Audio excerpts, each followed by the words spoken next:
हरि ओम तत्सत। गीता जी में आहारी का वर्णन किया गया है। रसस्यिष निग्धादिषु प्रीति सात्विकानां स्वभावता तीक्ष्ण रूक्षादिषु प्रीति राजसानां सुदुःखदा यात्यामादिषु प्रीतिस् तामसानां स्वभावजा आहारिणा परीक्षार्थम आहारा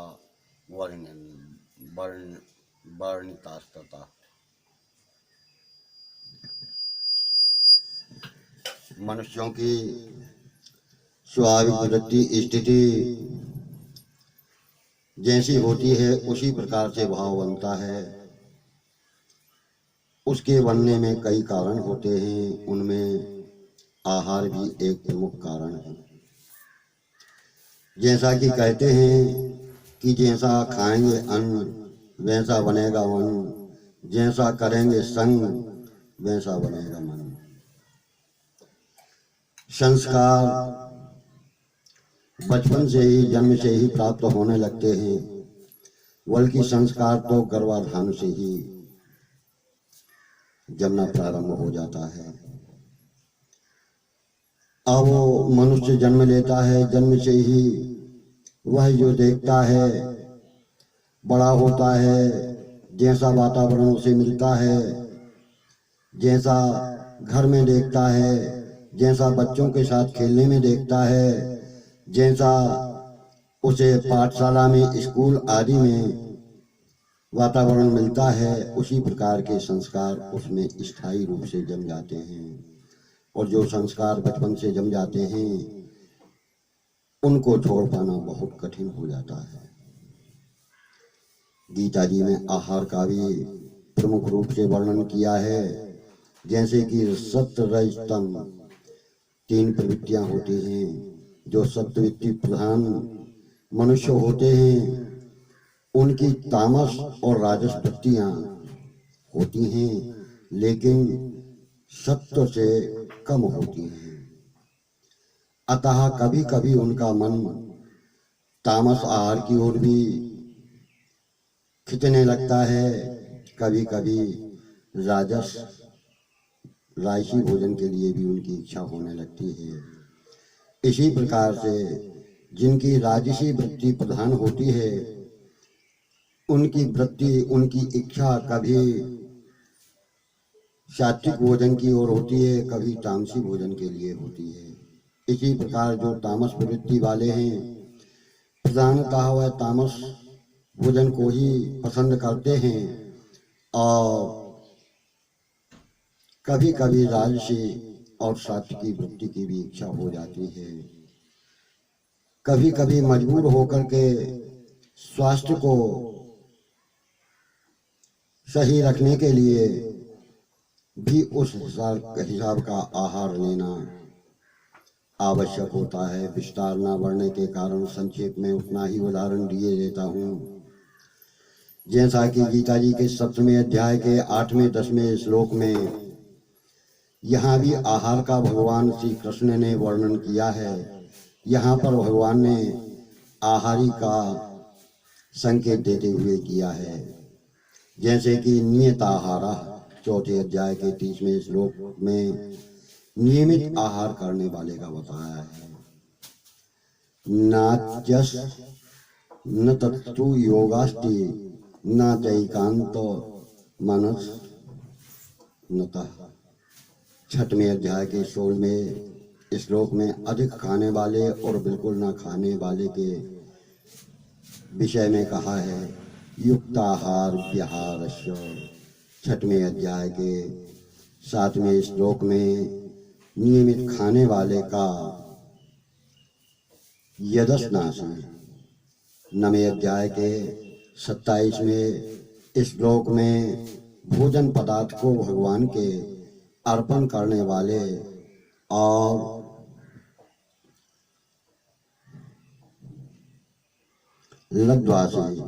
18 अध्याय के 52वें श्लोक में अत्यंत अल्प भोजन करने वाले का भी वर्णन किया है। इस कारण यह संपूर्ण सृष्टि त्रिगुणात्मक है। 18वें अध्याय के 40वें श्लोक में 2 गुणों को दबाकर एक गुण प्रधान होता है। 14वें अध्याय के 10वें श्लोक में यहाँ सात्विक मनुष्य को सात्विक पदार्थ स्वाभाविक प्रिय लगने पर भी तीनों गुणों का मिश्रण रहने से पहले राजस तामस पदार्थों के सेवन के अभ्यास से अथवा शरीर में किसी पदार्थ की कमी होने से अथवा शरीर बीमार हो जाने से कभी कभी राजस तामस भोजन की इच्छा हो जाती है। जैसे कि खूब नमक नमकीन पदार्थ खाने की इच्छा होती है अथवा अधपका साग आदि खाने की इच्छा होती है। विस्तार बढ़ने के कारण इस कथा को मैं यहीं रोकना चाहता हूँ। वैसे स्वास्थ्य के हिसाब में ऐसा बताया है कि वैद्या वदन्ति कौपित्तम रुद्धिकारान् ज्योतिर्विदो ग्रह गतिम परिवर्तयन्ति भूता विशन्तीति भूतिविदो वदन्ति प्रारब्ध कर्म वल्वन मुनियो वदन्ति। इसका अर्थ यह है कि रोगों के उत्पन्न होने में वैद्य लोग कफ पित्त को और वात को प्रधान कारण मानते हैं। ज्योतिषी लोग ग्रह की गति को प्रधान कारण मानते हैं। जो भूत विद्या वाले हैं वह भूत प्रेतों के प्रविष्ट होने को प्रधान कारण मानते हैं, परंतु जो मुनि लोग हैं वह प्रारब्ध को ही प्रधान कारण बताते हैं। अब आज की कथा में श्रीमद् भगवद गीता में भगवान की उदारता कि हमारे परम प्रभु सच्चिदानंद आनंद कंदघन कितने उदार हैं, कितने दयालु हैं, इस विषय में बताया है। उदारा ये सृष्टौ सहित ममता पासनीहता अतस्ते संयाता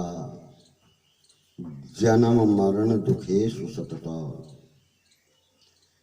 बिना स्वार्थम कामम स्वसकल जनानां हित करो भावने का कृष्णास ध्रुवनुदारो वर्तमान। अर्जुन ने भगवान के ऐश्वर्य, अब ऐश्वर्य क्या होता है? ऐश्वर्य मकान, गाड़ी घोड़े, सेवक आदि, इन चीजों से ही ऐश्वर्य का प्रदर्शन होता है। तो भगवान का ऐश्वर्य क्या था कि सहस्र एक अक्षौणी नारायणी सेना, ये भगवान का ऐश्वर्य था। तो अर्जुन ने उस एक अक्षौणी नारायणी सेना जो भगवान का ऐश्वर्य था उसको छोड़कर भगवान कृष्ण को स्वीकार किया, तो उनको भगवान भी मिले और साथ में ऐश्वर्य भी मिला। भगवान ने अर्जुन के लिए छोटे से छोटा काम किया, यहाँ तक कि पांडवों के 7 अक्षौणी सेना में भगवान अर्जुन के सारथी रथ हाँकने वाले बने। अर्जुन का रथ हाँका। श्रीमद् भगवद गीता के प्रथम अध्याय के 21वें श्लोक में भगवान की कितनी उदारता है, जो अनंत सृष्टियों को धारण करती है, यानी जिनका कोई अंत ना हो, ऐसी सृष्टियों को धारण करती है। सबका पालन पोषण करने वाले हैं। वे भक्तों के लिए मनुष्य का रूप धारण कर लेते हैं। गीता जी के चौथे अध्याय के 6वें श्लोक में यह उनकी कितनी बड़ी उदारता है। जो समता जिज्ञासु हैं, यानी जो सभी चीज को समान भाव से देखने की या अपने मन में ऐसा भाव लाने की जिज्ञासा इच्छा रखते हैं, जो समानता प्राप्त करना चाहते हैं, वह भी वेदों में कहे हुए सकाम अनुष्ठानों का, बड़े बड़े भोगों का अतिक्रमण कर जाते हैं। यानी समानता तो देखते हैं, लेकिन वेदों ने जो बड़े बड़े अनुष्ठान बताए हैं, जो कि सकाम भाव से किए जाते हैं, किसी भावना की पूर्ति के लिए विशेष रूप से किए जाते हैं, उन अनुष्ठानों को करके उन भोगों पर अतिक्रमण यानी अपना अधिकार कर लेते हैं। 6वें अध्याय के 44वें श्लोक में जो समता वाले योगी हैं, वेदों में, यज्ञों में, तपों में और दान में जितने पुण्य फल कहे गए हैं, उन सब को योगी प्राप्त कर लेता है। अब जब ये सारी ऐश्वर्य सिद्धियां योगी के पास आ जाती हैं, तो यह उनका अतिक्रमण होता है।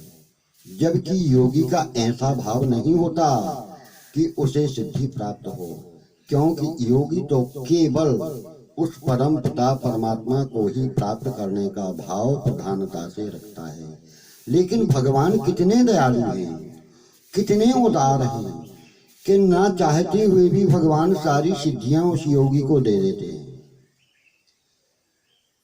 श्रीमद् भगवद गीता के 18वें अध्याय के 28वें श्लोक में समता का उद्देश्य होने मात्र से भगवान उनको कितना ऊंचा पद दे देते हैं। क्यों कि भी सबको समान भाव से सब में परमेश्वर को ही देखते हैं। भगवान के विधान में, नियम में कितनी उदारता है। हमारे प्रभु कितने दयालु हैं। वास्तव में आर्थ और अर्थार्थी भक्त उदार नहीं होते, परंतु भगवान की यह विशेष उदारता है, जो कि जिस किसी भाव से भगवान में लग जाता है, भगवान उसके सम्मुख हो जाते हैं। उसको भगवान उदार मान लेते हैं। उदारा सर्व एवैते। गीता जी के 7वें अध्याय के 18वें श्लोक में बताते हैं, प्रायः लोग दूसरों की श्रद्धा अपने में कराने के लिए, यानी दूसरे लोग उनके प्रति श्रद्धा का, आदर का भाव रखें, इस तरह का नाटक करते हैं। दूसरों को अपना ही दास, सेवक बनाने के लिए, अपना शिष्य बनाने के चक्कर में रहते हैं। पर भगवान की यह विचित्र उदारता है कि जो अपनी कामना यानी इच्छा की पूर्ति के लिए जिस देवता की श्रद्धा पूर्वक उपासना करते हैं, पूजन करते हैं, भजन करते हैं, अनुष्ठान करते हैं, जिस देवता की श्रद्धा पूर्वक उपासना करना चाहते हैं, भगवान उसकी श्रद्धा को उसी देवता के प्रति दृढ़ यानी मजबूत करते हैं और उसकी उपासना का फल भी उसे दे देते हैं। कितने दयालु हैं, कितने उदार हैं। गीता जी के 7वें अध्याय के 21वें श्लोक में, अंत समय में मनुष्य जिसका चिंतन करता है, शरीर छोड़ने के बाद यानी मरने के बाद उसको वही वस्तु की प्राप्ति होती है। गीता जी के 8वें अध्याय के 6वें श्लोक में बताते हैं कि भगवान के इस विधान में भगवान की कितनी उदारता भरी हुई है। कि अंत समय में जैसे हरिण का चिंतन करने से, विचार करने से भरत मुनि को हिरण की योनि प्राप्त हुई, ऐसे ही भगवान का चिंतन करने से भगवान की प्राप्त होती है। यह भरत मुनि की कथा श्रीमद् भागवत में है। वह कथा संक्षेप में इस प्रकार से है कि एक हरिणी गर्भवती थी। वह पानी पीने के लिए जलाशय के निकट पहुंची। पास में वहीं पर मुनि थे। किसी सिंह ने दहाड़ दी तो सिंह हरिणी इतनी डर गई कि वह एकदम छलांग लगा करके भागी, तो उसका गर्भपात हो जाता है। मुनि ने उस हिरण के बच्चे को उठा लिया, उसे अपने स्थान पर ले आए। लाने के बाद उसको किसी प्रकार यत्न पूर्वक पाल लिया, और जब वो वृद्ध हो गए तब मरने के समय उनके भाव में ही ऐसा आया कि मेरे मरने के बाद अब इस हिरण का क्या होगा। तो हिरण का भाव आने से भरत मुनि को हिरण की योनि प्राप्त हुई थी। तात्पर्य यह है कि जिस अंतिम चिंतन से हिरण आदि योनि मुनि को प्राप्त होती है, उसी चिंतन से भगवान की प्राप्ति भी हो जाती है। भगवान कितने उदार हैं, कितने दयालु हैं। ब्रह्मलोक तक जितने भी लोक हैं, उनमें जाने पर फिर वापस लौटकर यहीं पृथ्वी पर मर्त्य लोक में आना पड़ता है। जन्म मरण के चक्कर में जाना पड़ता है, फिर जन्म लेना पड़ता है, फिर मरना पड़ता है। परंतु भगवान की प्राप्ति हो जाने पर, यानी जिसे भगवान प्राप्त हो जाते हैं, उसे पुनः संसार में जन्म नहीं लेना पड़ता। श्रीमद् भगवद गीता के 8वें अध्याय के 16वें श्लोक में यह भगवान की कितनी महती उदारता है, इसका वर्णन है। जो अनन्य भाव से भगवान की उपासना में लग जाते हैं, उनको भगवान अप्राप्त, यानी जो प्राप्त न हो सके, ऐसी वस्तुएं भी प्राप्त करा देते हैं। गीता जी के 9वें अध्याय के 22वें श्लोक में चाहे वह प्राप्ति लौकिक हो अथवा पारलौकिक हो, लौकिक प्राप्ति में भगवान उनके शरीर तथा कुटुंब परिवार के निर्वाह का प्रबंध करा देते हैं, उनकी तथा उनके कुटुंब की रक्षा करते हैं। परंतु इसमें एक विलक्षण बात यह है कि जिसकी प्राप्ति करा देने से प्राप्ति करने वाले का हित होता है, वे संसार में ना फंसते हों। उन चीजों की प्राप्ति तो भगवान करा देते हैं, पर जिनकी प्राप्ति करा देने से उनका हित ना हो, वे संसार में फंसते हों, उन चीजों की प्राप्ति भगवान नहीं कराते। इसका प्रमाण रामचरितमानस में है कि नारद जी के मन में विवाह करने की इच्छा उत्पन्न हुई, तो भगवान ने उनका विवाह नहीं होने दिया, क्योंकि उनमें विवाह होने में नारद जी का हित नहीं था। अगर लौकिक प्राप्ति कराने से उनका पतन हो जाता, यानी विवाह कराने से सांसारिक बंधन में वह बंध जाते, तो उनका पतन हो जाता। अगर अलौकिक प्राप्ति कराने से उनका पतन न होता, तो उनकी अलौकिक चाहना न होने पर भी भगवान लौकिक प्राप्ति कराते हैं।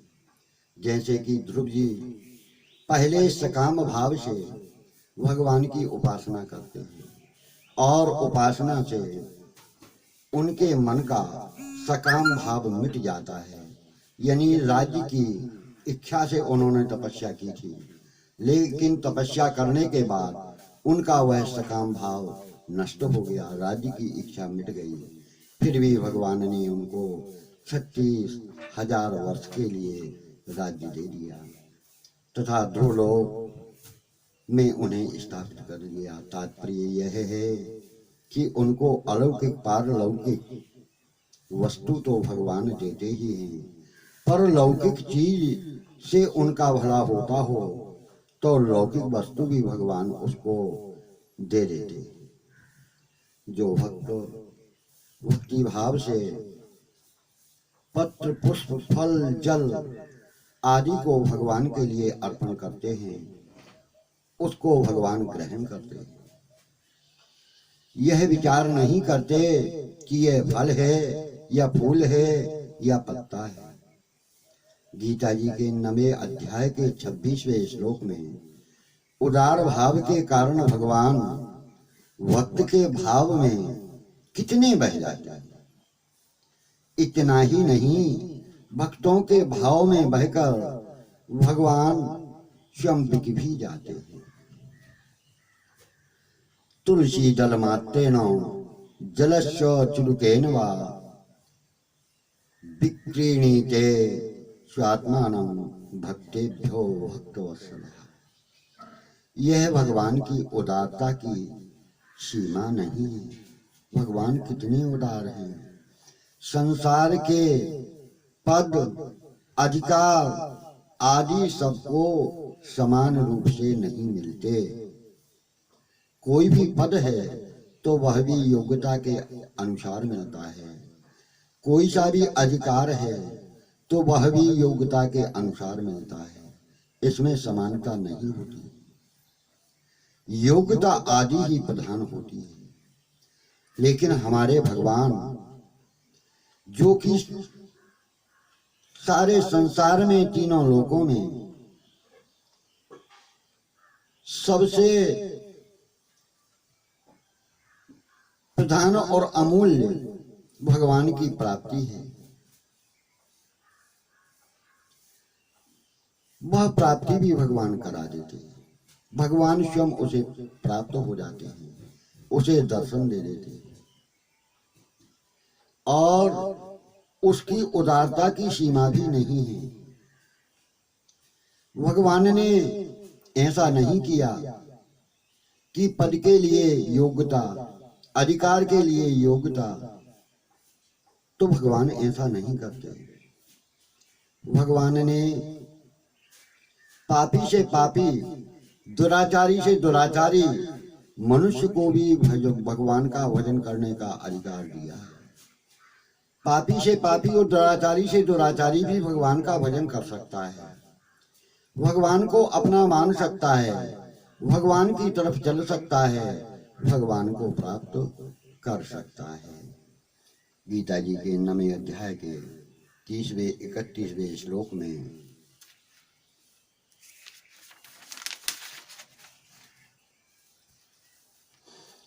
जो केवल भगवान के भजन में ही मग्न रहते हैं, मस्त रहते हैं, किसी दूसरी चीज वस्तु की इच्छा भी नहीं रखते, भगवान की लीला आदि में ही रमण करते हैं, रमे रहते हैं, विचारते रहते हैं, सोचते रहते हैं, उनकी कोई इच्छा ना होने पर भी भगवान अपनी तरफ से उनको ऐसा ज्ञान देते हैं जो ज्ञान जिज्ञासुओं यानी जो कि इच्छा रखने वाले हैं उनको भी बहुत कठिनाई से मिलता है। गीता जी के 10वें अध्याय के 11वें श्लोक में यह भगवान की कितनी बड़ी उदारता है।